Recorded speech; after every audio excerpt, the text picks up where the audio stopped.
Praise Lord church. फिर एक बार यीशु मसीह के नाम में आप सबों को सलाम करता हूँ। यहोवा परमेश्वर के नाम से सभी को जय मसीह की और पवित्र आत्मा के नाम से आप सबों का इस चैनल पर फिर एक बार स्वागत करता हूँ। आपने मुझे फिर एक बार आज के इस पवित्र दिन में मौका दिया कि मैं आपके घरों में प्रवेश कर सकूँ और हम वचनों के बारे में कुछ अध्ययन कर सके, क्योंकि वचन ही है जो हमारे जीवन को थामे हुए और संभाले हुए है। आमीन। परमेश्वर का धन्यवाद हो। बीते कुछ दिनों से हम लोग एक विषय पर मनन कर रहे हैं। कल भी मुझे कुछ ईमेल्स आए हैं और लोगों की कुछ क्वेरीज थी, कुछ सवाल उन्होंने मुझे लिखकर भेजे हैं, जिसको मैंने लिख लिया है और मैं ज़रूर उस पर मनन करूंगा, अध्ययन करूंगा और वापस आप लोगों के मध्य में उन सवालों का जवाब लेकर आऊँगा जैसे भी प्रभु की इच्छा रहेगी। और हमारा जो विषय है वो हम सब जानते हैं, स्टॉप क्रिटिसाइजिंग योरसेल्फ। हम अपने आप की आलोचना करना बंद करें, क्योंकि यही परमेश्वर की भी इच्छा आपके जीवन के लिए है। आमीन। परंतु कई बार हम जानते हैं कि हम जब निराश हताश हो जाते हैं तो हम अपने आप को कोसने लगते हैं। इसी विषय पर हम मनन कर रहे हैं पिछले 3-4 दिनों से कि अपने मुख पर हमको किस प्रकार से नियंत्रण रखना है। आमीन। आज भी हम उसी विषय को शायद हम आज इस अध्ययन को समाप्त कर देंगे, लेकिन इससे पहले कि परमेश्वर से हम उन बातों को, उस भोजन को ग्रहण करें, हम परमेश्वर के सामने अपने आप को नम्र और दीन करेंगे और प्रार्थना करेंगे। आइए हम दुआ करेंगे। खुदावंद प्रभु यीशु नासरी के नाम से इस सुंदर और पवित्र दिन के लिए धन्यवाद देते हैं।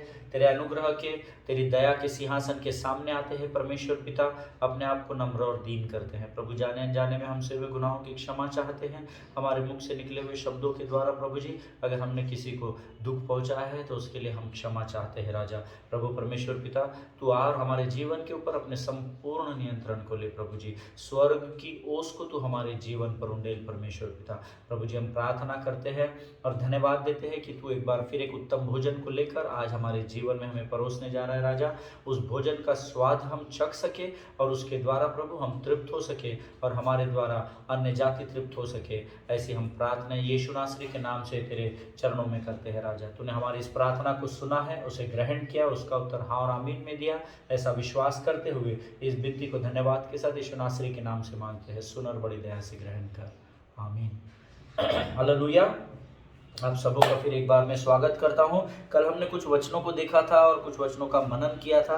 2 things important which I told you yesterday, 2 बहुत ही महत्वपूर्ण बातें, इंपॉर्टेंट बातें जो कल मैंने आपको बताई थी। 1, don't talk about the problems but talk about the promises of God. अपने जीवन की समस्याओं के विषय में बातें मत करते बैठिए, परंतु उस समस्या का समाधान क्या है परमेश्वर के वचन में, उस समाधान के विषय में बात कीजिए। आमीन। समस्या के विषय में बात करने से अच्छा है हम समाधान के विषय में बात करें। आमीन। समस्याओं को तो संसार ऑलरेडी लेकर बैठा हुआ है। हर आदमी अपनी दुख भरी कहानी अपने दूसरे को सुना रहा है। हर आदमी एक दूसरे को अपने जीवन की परेशानी और समस्याओं को बताते फिर रहा है, परंतु धर्मियों को परमेश्वर ने यह अधिकार दिया है।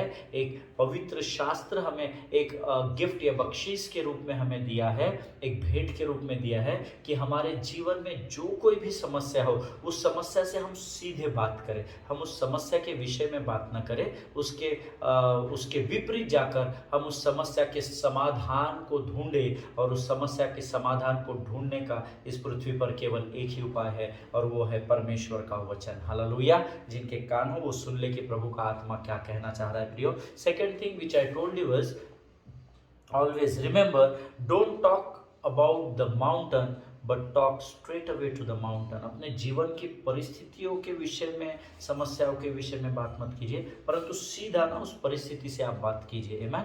आपको दुनिया में जाकर ढिंडोरा पीटने की ज़रूरत नहीं है कि आपके जीवन में क्या समस्या है, क्योंकि जितना आप अधिक बोलते जाएंगे उतना, मैंने आपको कल बताया था, आप खुद के लिए गड्ढा खोदते जाएंगे। आमीन। इससे उससे डिस्कस करने से अच्छा है आप सीधा परमेश्वर की सहायता से उस समस्या से, उस पहाड़ से आप बात करो। और जैसे ही आप उस पहाड़ से बात करेंगे, वचन तो कहता है अगर तेरा विश्वास राई के दाने इतना भी हो और अगर तू बिना संदेह किए उस पहाड़ से कहे कि उखड़ कर समुद्र में जा गिर, तो वो पहाड़ समुद्र में जा गिरेगा। आमीन। हम जब सुनते हैं, जब पहली बार मैंने इस वचन को सुना, जब मैं विश्वास में नया नया था, तो मैं नया नया कलीसिया में जाना आरंभ किया था और जब मेरे पासवान ने इस अध्ययन के विषय में प्रचार किया तो मुझे बड़ी हंसी आई। प्रियो, मैंने कहा ये क्या पागल लोग हैं, ये बोल रहे पहाड़ से उखड़ जा, पहाड़ जाकर समुद्र में उखड़ जाता है। तो एक्चुअली उस समय मैं जो है मैं फिजिकल विजुअलाइज कर रहा था उसको कि इतना बड़ा हिमालय पहाड़ को अगर मैं बोलूंगा तो अरबी समुद्र में जाकर गिर, तो वो कैसे भला जाकर गिर सकता है, क्या मेरे शब्दों में उतनी सामर्थ्य है। मैं उसको फिजिकल वर्ल्ड से जोड़ने की कोशिश कर रहा था, परंतु परमेश्वर का धन्यवाद हो, परमेश्वर ने जैसे जैसे मैं वचनों में बढ़ता गया मुझे इन बातों के भेदों को परमेश्वर बताता चला गया। आमीन। और आज मैं हूँ जो यहाँ बैठकर इस चैनल पर आप लोगों को इस बात की गारंटी देता हूँ कि जब आप विश्वास के साथ उस पहाड़ की परिस्थिति से बात करोगे, खातरी से वो पहाड़ आपके जीवन से परमेश्वर उखाड़ फेंकेगा। हालेलुया। प्रियो, मैंने आपको बोला था कि don't talk about the mountain but talk to the mountain like Zerubbabel. आमीन। जरुब्बाबेल के विषय में हमने कल जकरिया 4:7 में देखा था कि कैसे वो पहाड़ से कहता है कि तू यहाँ से उखड़ जा, और पहाड़ के उखड़ने का कारण ये होता है कि वो पहाड़ को बताता है कि तुझे इसलिए इस स्थान से उखड़ना होगा क्योंकि मुझ पर परमेश्वर का अनुग्रह ही नहीं परंतु इस अनुग्रह पर फिर अनुग्रह बना हुआ है। हालेलुया। परमेश्वर का वही the grace of the Lord is upon you and me. आमीन। परमेश्वर का आत्मा जो है, यशायाह की किताब में कहता है कि परमेश्वर का आत्मा हम पर आया हुआ है और दुनिया को देने सुसमाचार उसने मुझे और आपको अभिषेक किया है। हालेलुया। प्रियो, कभी भी डरिए मत, कभी भी लजाइए मत, कभी भी शर्माइए मत कि हम कैसे लोगों तक सुसमाचार प्रचार करेंगे। आपका काम है सच्ची बातों को संसार तक पहुंचाना, ग्रहण करना या नहीं करना ये उनकी जिम्मेदारी है। हालेलुया। कल हमने मैंने आपको बताया था कि हम सब यहेजकेल के विषय में जानते हैं, हमने उसका पिछले दिनों अध्ययन किया था और मैं चाहता हूँ कि यहेजकेल के किताब में हम इतने डीपली नहीं जाएंगे क्योंकि आज हमें इस विषय को समाप्त करना है, लेकिन यहेजकेल की किताब उसका 37 अध्याय उसका 4था वचन हम सब मिलकर पढ़ेंगे। मेरा विश्वास है आपके पवित्र शास्त्र आपके पास है, उसको आप खोलिए और हम सब मिलकर उस वचन को पढ़ेंगे। The book of Ezekiel chapter 37 and verse 4 हम हिंदी में पढ़ेंगे। तब उसने मुझसे कहा, अर्थात परमेश्वर ने यहेजकेल से कहा, इन हड्डियों से भविष्यवाणी करके कहे, हे सूखी हड्डियों यहोवा का वचन सुनो। आमीन। परमेश्वर इन पढ़े हुए वचनों पर आशीष दे। जो लोग इंग्लिश अध्ययन करते हैं उनके लिए हम फिर एक बार इंग्लिश में पढ़ेंगे। The book of Ezekiel chapter 37 and verse 4 says, then he said to me, that means the spirit of the Lord said to Ezekiel, prophesy over these bones and say to them, O dry bones, hear the word of the Lord. Amen. परमेश्वर इन पढ़े हुए वचनों पर आशीष दे। हम सब जानते हैं यहेजकेल को परमेश्वर ने दर्शन दिया कि वह तराई जो हड्डियों से भरी हुई थी उसके विषय में एक बहुत अद्भुत दर्शन यहेजकेल को परमेश्वर ने दिया कि उसे परमेश्वर एक स्थान पर लेकर गया और उसे वो हड्डी से भरी हुई तराई को, अर्थात मराठीमध्ये त्याला दरी म्हणतात, खोल दरी असते ना, दोन पहाडांच्या मध्ये जी खूप बड़ी खाई रहती है ना, तराई यानी खाई होती है, हिंदी में खाई बोलते हैं। तो उस खाई में उसको दिखाया, वहाँ हड्डियों का बहुत बड़ा ढांचा बने, बहुत सारी सूखी हड्डियां वहाँ पड़ी हुई थी। आमीन। लेकिन हम सब जानते हैं कि कैसे ये परमेश्वर ने उस हड्डी की तराई से एक जीवित विशाल सेना को खड़ा कर दिया। हालेलुया। प्रियो, nothing is impossible with God, that means everything is possible with God. आमीन। परमेश्वर के लिए संसार में से कोई भी बात नहीं है जो असंभव है। आमीन। इसका अर्थ है कि उसके लिए इस पृथ्वी पर हर एक बात संभव है। आमीन। और हम तो उसके बच्चे कहलाते हैं, तो जो उसके लिए संभव है वो आपके और मेरे लिए भी संभव है। प्रियो, आमीन। सिर्फ हमारे विश्वास के परिमाण को हमें चौड़ा करना पड़ेगा, बड़ा करना पड़ेगा। आमीन। हम सब जानते हैं कि कैसे परमेश्वर ने उस सूखी हड्डियों से एक विशाल सेना को बनाया। आज हमारे जीवन में भी या आपके जीवन में या मेरे जीवन में भी हमें ऐसी कई सूखी हुई हड्डियां दिखाई दे रही होगी। आमीन। हड्डी जो है वो हमेशा याद रखिए सूखेपन को दर्शाती है ना, ड्राइनेस है ना, ड्राइनेस हमारे जीवन में ऐसे किसी ना किसी क्षेत्र में आज ड्राइनेस आया हुआ होगा। और खातरी से होगा, क्योंकि हम परमेश्वर के वचनों पर, उसके मार्ग पर चलने वाले हैं। तो शैतान ज़रूर हमारे से खेलता रहता है, परंतु वो जानता नहीं है कि वो हारा हुआ है। हालेलुया प्रियो, हमको उसको हर बार स्मरण दिलाना है। और जो हारा हुआ है ना, वही ज़्यादा उचकता है ना। जो जीता हुआ है वो बहुत विजयी व्यक्ति, बहुत मैच्योर होता है ना। वो किसी के उकसाने से अपने आप को प्रवोक नहीं होने देता है, आमीन। लेकिन जो हारा हुआ है ना, वही बहुत तड़फड़ता है। वो अपने आप को साबित करने की कोशिश करता है कि आई एम समथिंग बिग, है ना, मैं कोई तो भी हूँ, विशेष व्यक्ति हूँ। ये हारे हुओं का काम होता है, और वही शैतान का कार्य है, आमीन। जो हड्डियाँ है वो एक सूखेपन को, एक ड्राइनेस को दर्शाती है। आज आपके जीवन में कहीं सूखापन हो सकता है, किसी भी क्षेत्र में हो सकता है।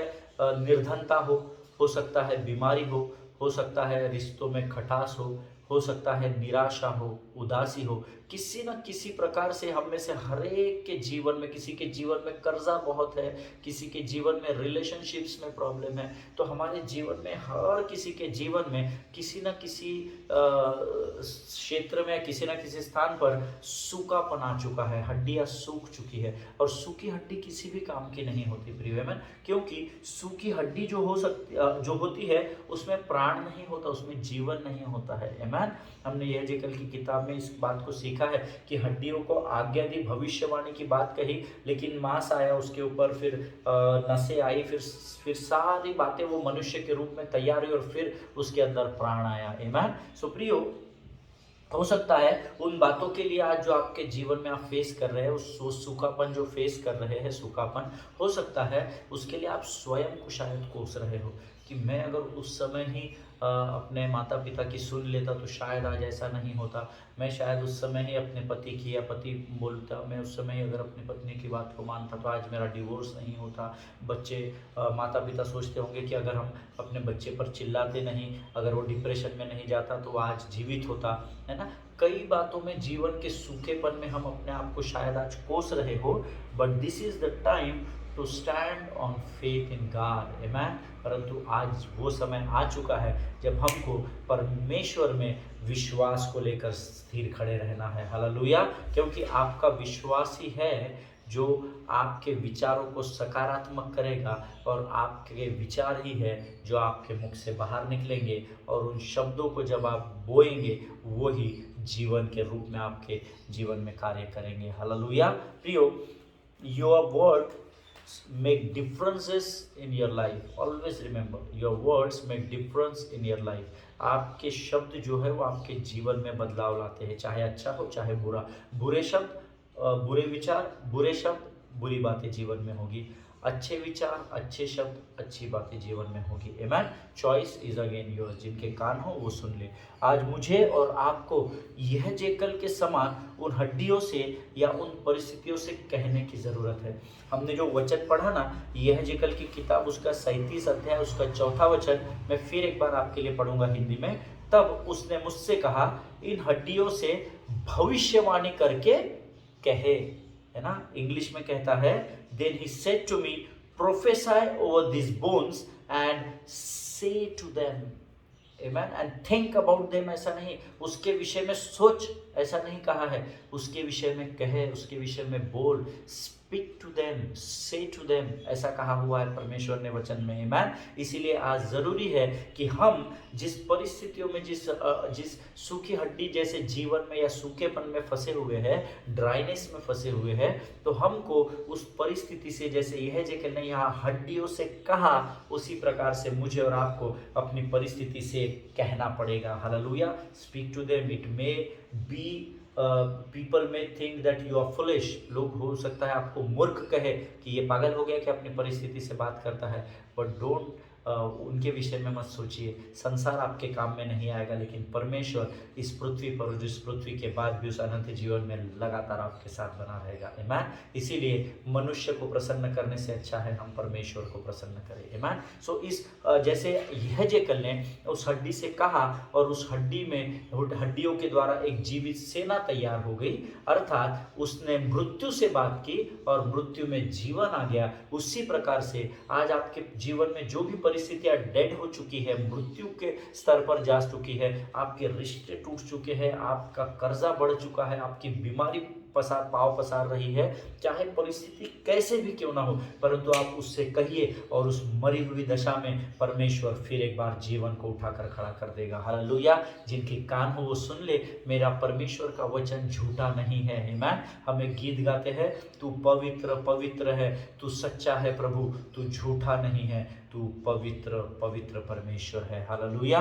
प्रियो, आज मुझे और आपको यह जक्कल के समान उस हड्डियों से या उस परिस्थितियों से बातें करनी पड़ेगी। फॉर एग्जाम्पल, अगर आप बीमारी की हड्डी से बात कर रहे हैं या आपके जीवन में बहुत बीमारी आ गई है, सूखापन आ गया है, अगर आप उस बीमारी से बात कर रहे हैं तो आप क्या कहेंगे? मैं प्रभु यीशु मसीह के कोड़े खाने से चंगा हो चुका हूँ। हालेलुया। आप उस परिस्थिति को, जैसे मैं अपने पैंक्रियास को दर्द होता है ना, हमेशा बोलता हूँ, अरे तू कितना भी मुझे शरीर में काटा चुभा, लेकिन तू जानता है क्या कि मैं प्रभु यीशु मसीह के कोड़े खाने से चंगा हो चुका हूँ। हालेलुया। जब आप बीमारी की परिस्थिति से लड़ रहे हैं, आप चंगाई की घोषणा करें। अगर आप गरीबी की हड्डी से या गरीबी में दबे हुए हैं, बोझ में दबे हुए हैं या कर्जे में डूबे हुए हैं, तो आपको दूसरा कुरिन्थियों उसका 8वां अध्याय उसका 9वां वचन अंगीकार करना जरूरी है।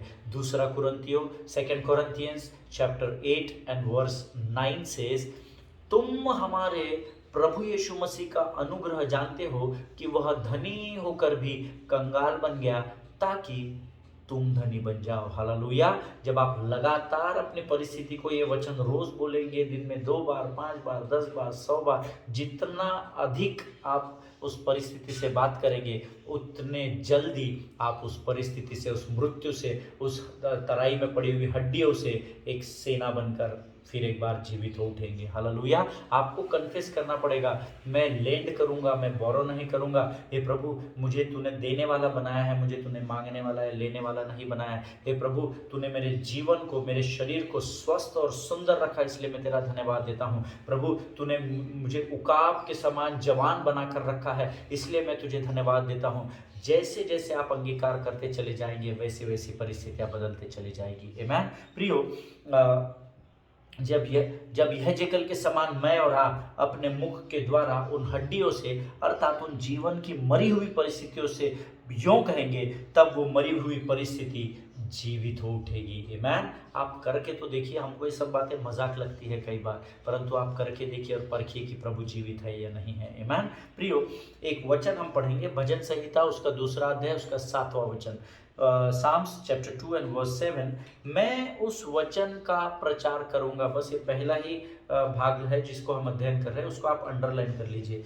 मैं उस वचन का प्रचार करूंगा। I will declare the decree। Amen। I will declare the decree। जब मैं इसके विषय में अध्ययन कर रहा था तो DECREE, decree means something that was written down like an official document। Decree का अर्थ होता है एक ऐसा कोई डॉक्यूमेंट्स जो लिखित स्वरूप में दिया गया है ना। जैसे विल होता है ना, विल अगर आपके पिता ने आपके नाम पर एक बार विल लिख दी तो फिर उसको कोई चैलेंज नहीं होता है। उसको आप किसी भी दुनिया की कोर्ट में जाइए, अगर होशो हवास में वो लिखा हुआ है और उस पर कोई मैनिपुलेशन नहीं है, उस पर अगर सील्ड लग गई है, गवर्नमेंट की मुहर लग गई है, सरकार ने छप्पा मार दिया है, उसके बाद उसको कोई चैलेंज नहीं होता है। उसी प्रकार से यहाँ वचन कहता है, मैं उस वचन का प्रचार करूंगा। इनफैक्ट अर्थात I will declare the decree. Decree means, as I told you, decree का अर्थ होता है वो लिखित स्वरूप में दिया गया डॉक्यूमेंट, वो लिखित स्वरूप में दिया गया कागज या शब्द, लिखित स्वरूप में दिए गए शब्द। आमीन।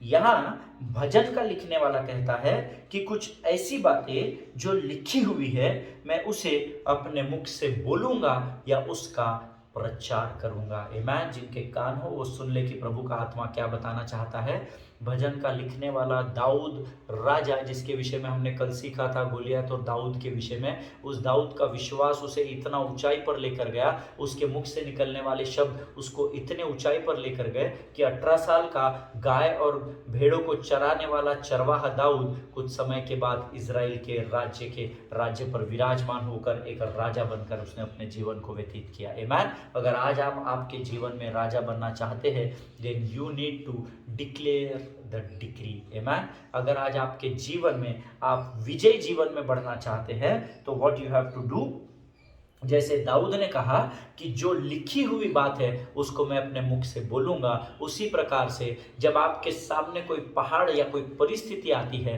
तो आपको वही बातें बोलनी है जो पवित्र शास्त्र में लिखी हुई है। हालेलुया। संसार की बातों को बोलकर आप परिस्थिति को नहीं हटा पाएंगे, लेकिन जब आप जीवन के पुस्तक में लिखी हुई जीवन की बातें करेंगे तब आप उस परिस्थिति में को हटा सकेंगे और उस मरी हुई दशा से अपने आप को जीवित होकर फिर एक बार आगे बढ़ सकेंगे। आमीन। प्रियो, आज मुझे और आपको भी पवित्र शास्त्र में लिखी हुई बातों को बोलना बहुत जरूरी है। आमीन। प्रियो, इन दिनों आप जिस भी बात से गुजर रहे हो, मैं आपकी परिस्थितियों को नहीं जानता या भविष्य में आप किन बातों को प्राप्त करना चाहते हो ये मैं नहीं जानता, लेकिन अगर आज आप किसी विकट परिस्थिति से गुजर रहे हो या भविष्य में आप किसी बात को प्राप्त करना चाहते हो तो उनको क्या करना, एक डायरी में आप लिख लेना।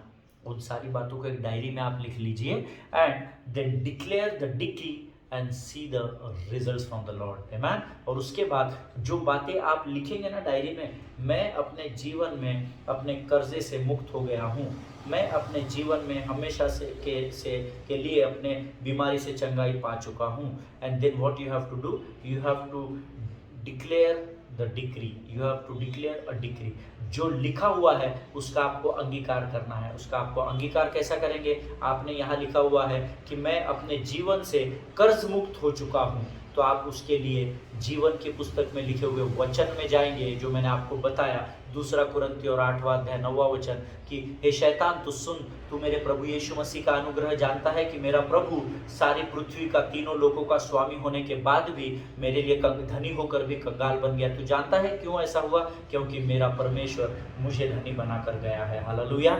जब आप इन बातों का अंगीकार करने लग जाएंगे, आपके जीवन की परिस्थितियों में परमेश्वर फिर एक बार जान को फूकेगा और उस सूखी हड्डी से फिर एक बार जीवन को उठाकर आपके सामने लेकर आएगा। हालेलुया। प्रियो, शायद ये सुनने में मजाक लग रहा हो, लेकिन ये परमेश्वर का वचन है और परमेश्वर का वचन ठट्टा में नहीं उड़ाया जाता, ऐसा वचन में लिखा है। मेरी फिलॉसफी नहीं है, ये थियोलॉजी कहती है, ये परमेश्वर का जीवित वचन कहता है कि परमेश्वर का वचन या परमेश्वर मजाक में नहीं उड़ाया जाता है। जिनके कान हो वो सुन ले कि प्रभु क्या कहना चाहता है। आमीन। जब प्रभु ने यह जेकल से कहा कि तू उन हड्डियों से कहे, है ना, when God spoke to Ezekiel that speak, say to them, say to those bones, उन हड्डियों से कहे, उन हड्डियों से बात कर, तब शायद मैं ऐसा सोचता हूँ उसको भी मजाक लगा। उसने 1 सेकंड के लिए प्रभु के और देखा होगा स्वप्न में, और पता नहीं उसने क्या सोचा होगा। मैं रहता तो मैं हंसता है, कुछ भी बोल रहा है, ऐसा होता कि हड्डियाँ पड़ी हुई है, इससे कहे इसमें जान आ जाएगी, कुछ भी बोलता प्रभु, है ना। हो सकता है शायद उसके मन में भी शैतान ने ये विचार डाला होगा, लेकिन फिर भी उसने परमेश्वर की आज्ञा का पालन किया। ऐसा ही हेजेकल 37 में लिखा है। प्रियो, हालेलुया। नंबर 2, जब पतरस और यूहन्ना उस भिखारी ने उनको जब भीख मांगी और जब उन्होंने कहा उठ और चल फिर, तब उस भिखारी ने भी देखा होगा, अरे बाबा देना है तो दे, फालतू बात मत कर, उठ और चल, मजाक उड़ा रहा क्या गरीब आदमी का, ऐसा उसने भी सोचा होगा। ऐसा मेरा मानना है ना। आज आप जाकर देखिए, है ना, बाहर भिखारी लोग बैठते हैं जिनके हाथ पाँव टूटे, उनको बोल, वो आते हैं ना, अपन सिग्नल्स पे होते हैं गाड़ियों में, वो आते हैं पैसे मांगते, उनको बोला नहीं जो कुछ भी मेरे पास है वो मैं तुझे दूंगा, चल उठ फिर। वो आपके मुंह को देखेगा, अपने जेब से चिल्लर निकाल के आपको देगा, बोलेगा सर आप इलाज कराइए, आपको ज़्यादा ज़रूरत है। एमन, आज के युग की मैं बात कर रहा हूँ, परंतु मैंने आपको थोड़ी देर पहले बताया था परमेश्वर उस युग का भी है, परमेश्वर इस युग का भी वही परमेश्वर है। ये तो हमारे विश्वास का परिमाण है जो हमारे जीवन को तय करता है। हालेलुया। जब उस भिखारी से इन्होंने कहा हमारे पास सोना चांदी नहीं है, पर जो कुछ हमारे पास है वो हम तुझे देते हैं, उठ और चल फिर, तो वचन कहता है, मेरा ऐसा मानना है, मेरा ऐसा अध्ययन है कि उसने भी सोचा होगा ये दोघं पागल झाले है, काही बोलून राहिले, कुछ भी बोल रहे, पगले हो गए, बड़बड़ा रहे, लेकिन उसने उन विचारों को मुख से नहीं निकाला, वो उठा और चलने फिरने लगा, ऐसा पवित्र शास्त्र बताता है। हालेलुया, आमीन। प्रियो, परमेश्वर चिन्ह और चमत्कार करने वाला परमेश्वर है। और एक उदाहरण मैं आपको पवित्र शास्त्र से दूंगा। जब परमेश्वर ने, आप जानते हैं जोशुआ ने अपने जीवन में 13 लड़ाइयाँ इजराइल के लिए लड़ी है, 13 बैटल्स ही वोन 13 बैटल्स, उसने 13 लड़ाइयाँ लड़ी इजराइल के लिए, और उसमें से सबसे पहली लड़ाई थी, सबसे ज़्यादा स्पेसिफाई जिसको किया या जिसको ज़्यादा बताया गया है पवित्र शास्त्र में, वो यरीहो की लड़ाई थी। यरीहो की दीवार गिर गई थी। जब परमेश्वर ने यहोशू को यरीहो के दीवार के चारों ओर चलने के लिए और आराधना करने के लिए कहा, तो मेरा ऐसा मानना है कि यहोशू ने भी सोचा होगा कि ठीक है प्रभु, तूने अभी तक जब तक मैं मूसा के साथ था तूने बहुत बड़े बड़े चिन्ह चमत्कार किए, मैंने भी अपने आंखों से देखे, मैं भी तुझे मानता हूँ, तूने मिस्र से हमें गुलामी से निकाल कर लाया, बड़े अद्भुत अद्भुत चिन्ह और चमत्कार दिखाए, पर ये मेरे को थोड़ा प्रभु मजाक लग रहा कि अगर यरीहो को मुझे जीतना है तो मुझे लड़ाई नहीं लड़नी है, लेकिन मुझे यरीहो की जो दीवार है उसके चारों ओर आराधना करते हुए घूमना है। प्रभु सुबह से कोई मिला नहीं, शायद उसने ऐसा सोचा होगा, क्योंकि मैंने जब अपने आप को यहोशू के स्थान पर रखा, मुझे पहले यही विचार आया था। आमीन। सो मेरे और यहोशू में बहुत अंतर है, बहुत फर्क हो सकता है ना। वो एक बहुत महान संत करके कहलाते हैं, है ना। हम तो बहुत सर्वसाधारण लोग हैं, हम साधारण मनुष्य हैं, हम रोज गलतियां करते हैं। यहोशू भी करता रहा होगा या करता होगा, परंतु प्रभु का अनुग्रह जैसे उसके साथ बना रहा, वैसे ही मेरे और आपके साथ भी बना हुआ है। आमीन। जब यहोशू से यरीहो के चारों ओर चक्कर मारने लगाया और आराधना करने के लिए कहा गया, नरसिंगों को फूकने के लिए कहा गया, हो सकता है उसे भी ये मजाक लगा होगा, उसके मन में भी शैतान ने विचार डाले होंगे कि अरे ऐसा होता कि अरे पापा फालतू काम मत कर, उससे अच्छा जा तलवार भाले लेकर अंदर घुस जाओ। हो सकता है वो विचार उसके मन में भी आया होगा। फिर भी वचन कहता है कि उसने परमेश्वर की आज्ञा का पालन किया और 7वें दिन यरीहो की दीवार गिर गई। बिना युद्ध किए उसने उस युद्ध को जीत लिया। आमीन। प्रियो, आज आपको भी युद्ध करने की जरूरत नहीं, क्योंकि संग्राम यहोवा का है, युद्ध यहोवा का है। हालेलुया। हमको सिर्फ इन बातों को समझना है। ये सब मेरे और आपके जैसे सर्वसाधारण लोग थे जब ये अपने जीवन में थे। आमीन। जब ये उन समयों में जीवन जी रहे थे, ये भी बहुत सर्वसाधारण लोग थे। इन्हें भी 2 आँख, 2 कान, 1 मुंह, 2 हाथ, 2 पाँव ही थे, जैसे आपको और मुझे है, परंतु इनमें एक विशेषता थी कि ये परमेश्वर की आज्ञा का पालन कर रहे थे। क्या आज आप परमेश्वर की आज्ञा का पालन कर रहे हैं? जिनके कान हो वो सुन ले कि प्रभु का आत्मा आपसे क्या पूछना चाह रहा है। आमीन। यहोशू ने अपने जीवन में 13 लड़ाइयाँ लड़ी, लेकिन हर बार उसने परमेश्वर के कहे अनुसार किया। आमीन। That's what I said, declare a decree in your life. लिखित वचन, आज यीशु मसीह हमारे सामने, या यहोवा की आवाज़ हमको शायद सुनाई नहीं देती होगी, लेकिन उसने पवित्र शास्त्र हमें दिया है ताकि हम उसको पढ़ सके, and we can declare, we must declare a decree, and we must win the battles of our life. आमीन। हम उस लिखे हुए वचन को कह सके और उसके द्वारा हम अपने जीवन में युद्ध को जीत सके। आमीन। आज मुझे और आपको परमेश्वर ने पवित्र शास्त्र लिखित रूप में दिया है। बहुत सरल है। यहोशू के समय में नया नियम नहीं था, दाऊद के समय में नया नियम नहीं था प्रियो, परंतु प्रभु ने इन सारी बातों को एक पवित्र शास्त्र में, जो जीवन का पुस्तक कहलाता है, उसमें समेट कर मुझे और आपको दिया है। तो हम उनसे कितने अधिक आशीषित लोग हैं। आमीन। हर सवाल का, इस पृथ्वी में जो भी सवाल उठाए जाते हैं, उस हर सवाल का जवाब आपको पवित्र शास्त्र में आप पाएंगे। आमीन। So let us declare a decree and get the victory through the word of God. Amen. इसलिए आइए हम सब मिलकर इकट्ठा होकर हम परमेश्वर के लिखित वचनों का अंगीकार करें, नकारात्मक बातों को छोड़कर सकारात्मक बातों को अंगीकार करें और परख कर देखें कि यहोवा कैसा भला परमेश्वर है। Amen. That's what I am telling you. Stop criticizing yourself. सबसे पहले अपने आप के विषय में बोलना, बुरी बातों को बोलना बंद करें। अपने बीमारी को इलेबोरेट मत कीजिए, अपनी गरीबी को इलेबोरेट मत कीजिए, अपने कर्जे को बहुत जगह बखान करते मत बैठिए। अगर आप कर्जे के विषय में बताते हैं तो गवाही भी आपके जीवन में होनी चाहिए कि कैसे परमेश्वर ने उस कर्जे से आपको उभार कर एक नए आयाम पर लेकर गया, नए मुकाम पर लेकर गया। हालेलुया। प्रियो, मृत्यु की बातों को बोलने से अच्छा है हम जीवन की बातों को बोले, क्योंकि परमेश्वर ने मेरे जीव में मृत्यु और जीवन दोनों की सामर्थ्य को रखा है। Hallelujah. That's what I just want to encourage each one of you. Stop criticising yourself, speak to the mountain, don't speak about the mountain. आमीन। उस परिस्थिति के विषय में बात करना बंद करें और सीधे उस परिस्थिति से लिखित वचन के द्वारा बात करना आरंभ करें। हालेलुया। और फिर आप परख कर देखिए परमेश्वर आपके जीवन में कैसे बदलाव को लाता है। हालेलुया। परमेश्वर से कहिए, I am blessed, I am a believer, I am not a daughter, I do have faith, my faith works, my faith is in God the father, my faith is in Holi spirit, I believe in the word of God, so I believe in God. आमीन। ऐसे बहुत सारे अंगीकार करने वाले वचन हैं प्रियो। मैं प्रभु के कोड़े खाने से चंगा हो चुका हूँ, वह धनी होकर भी मेरे लिए कंगाल बन गया ताकि मैं धनी बन जाऊं। हे प्रभु, जब मेरा मन अशांत होता है तो तेरा धन्यवाद देता हूं कि तू यहोवा शालोम बनकर मेरे जीवन में शांति को लेकर आता है। Speak positive things according to the word of God and taste and see that the Lord is good. आमीन। अपने पवित्र शास्त्र से सकारात्मक बातों का अंगीकार कीजिए और परख कर देखिए कि यहोवा कैसा भला परमेश्वर है। आमीन। आज हम अपने अध्ययन को यहीं समाप्त करेंगे। हमारा समय भी एग्जैक्ट समाप्त हो चुका है। हम कल से एक नए विषय की ओर बढ़ेंगे। तब तक स्वस्थ रहिए, सुरक्षित रहिए। जिन बातों का हमने अध्ययन किया है उसे बार बार देखिए ताकि प्रभु की आत्मा आपको और गहराई से बातों को समझा सके और एक नए जीवन की ओर बढ़िए। आमीन। All glory to God. God bless you all. हम कल फिर एक बार एक नए विषय के साथ मिलेंगे। तब तक स्वस्थ रहिए, सुरक्षित रहिए। एक दूसरे के लिए प्रार्थना कीजिए। अपने पासबानों के लिए और उनके परिवारों के लिए जरूर प्रार्थना कीजिए। आमीन। All glory to God. All the best. See you tomorrow.